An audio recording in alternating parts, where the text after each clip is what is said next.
Long, long ago in the northern lands lived a giant race full of strength and courage.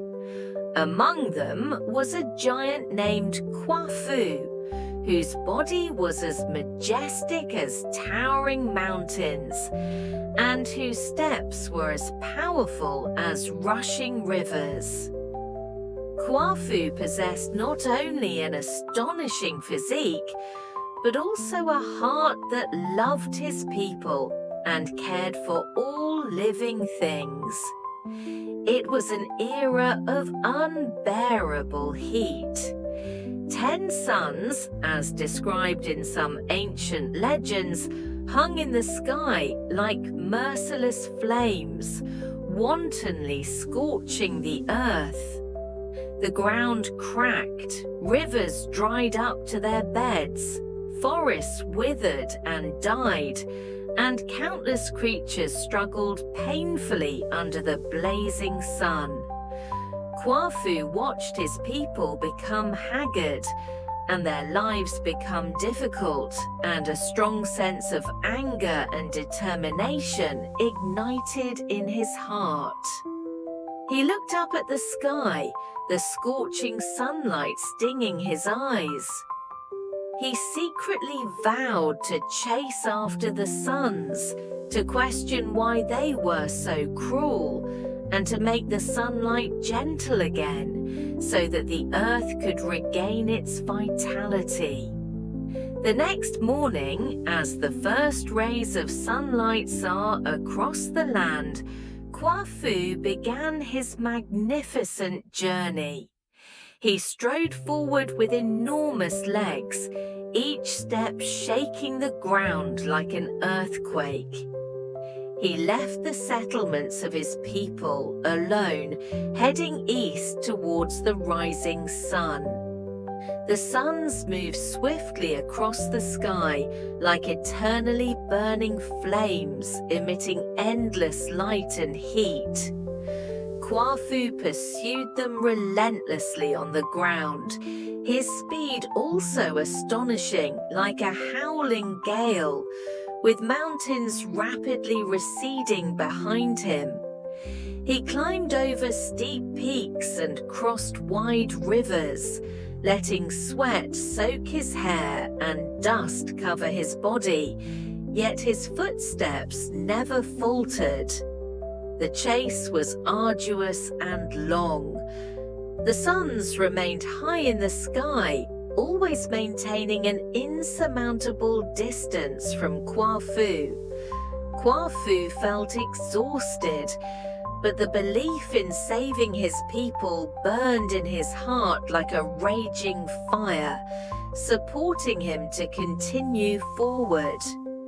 When he was hungry, he casually picked wild fruits along the way to satisfy his hunger. When he was thirsty, he bent down and drank heartily from the rivers.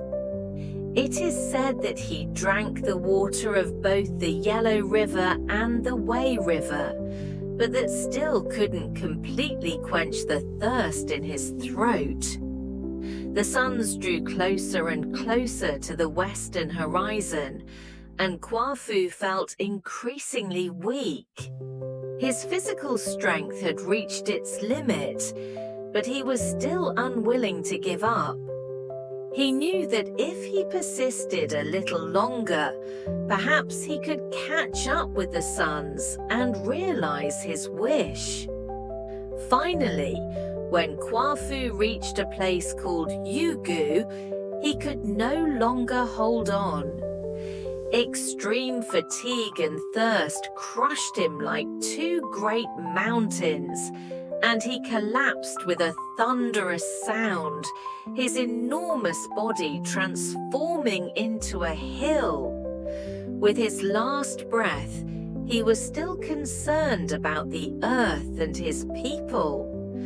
Surprisingly, before he died, Kuafu threw the wooden staff he had been holding with all his might. The staff, imbued with his will and strength, took root in the ground, grew rapidly, and eventually transformed into a lush peach orchard. This peach orchard was full of luxuriant foliage and verdant greenery, bearing sweet fruits that provided shade and quenched the thirst of people traveling through the area in later times.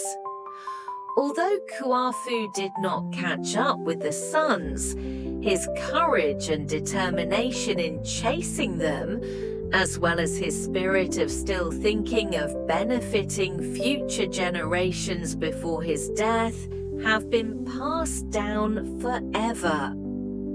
This story serves as a warning to people to act within their capabilities, but it also praises humanity's courage to challenge nature, their perseverance in the face of difficulties, and their spirit of dedication.